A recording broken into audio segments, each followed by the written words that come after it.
Orientation. On the right side under the bridge, we got some colored lines that indicate different water levels. The blue line is the normal spring melt water level. That's normal for the water to rise to that blue line every spring when all the snow and ice melt. Everything's got to get to the Red River, so that's 1,000 kilometers of snow and ice melting all the way from Saskatchewan. Yellow line is not normal though. That's like a warning line. Up over the red lines, up over the city. Been up there many times in history. Probably will never happen again because after the 1950 flood covered 1/3 of the city and forced 100,000 people to evacuate, the Red River floodway was built, and it was developed in the 1960s. Premier Duff Rowland fought great opposition to push through the project. It ended up being the second largest earth moving project in the world, when it's been second only to the Panama Canal.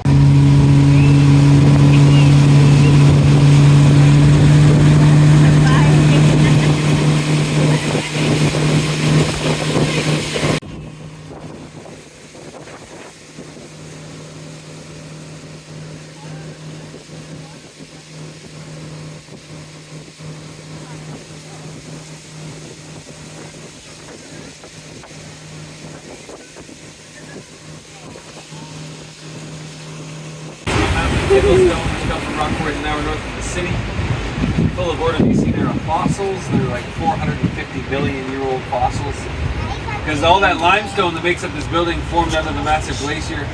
And the rock quarries are just an hour north of the city. They're still in use today. There's a big belt of this limestone across the province. Golden Boy's at the top. That's a bronze statue made in France, put up there in 1919. They gave him the gold leaf first in the 1950s, but by the time I was growing up, he was very tarnished, dull, kind of greenish boy.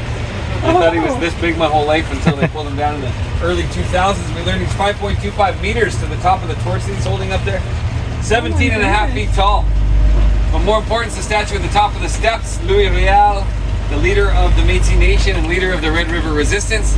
We call him the founding father of Manitoba because the resistance helped negotiate Manitoba into Canadian Confederation July 15th of 1870. It was delayed from May 12th, 1870 because they took control of Fort Garry along the Assiniboine River here. It's actually, more accurately, it's where the Assiniboine gets pushed left or north by the current of the Red River,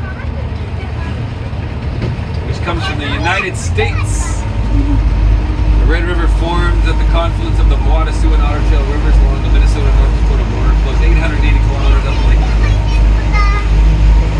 Thousands and thousands of years of continuous indigenous existence on these lands here. For some reason, I had to remember Laverandre's name in my high school test. 1738 or something. Less than 300 years ago, Laverandre arrived here, the first European to arrive here. But the archaeological evidence from the Adena Circle dig shows, well, they found a stone hearth for cooking that they dated back 6,000 years, and we know it's more like 12 to 15,000 years. But the archaeological dig that created the Adena Circle, they found layers and layers of artifacts showing how different nations from all corners of North America would use the meeting of these two rivers as a meeting place on some sort of regular basis. I don't know the intervals, but in a single layer they'd find seashells that exist only in the Gulf of Mexico alongside seashells that only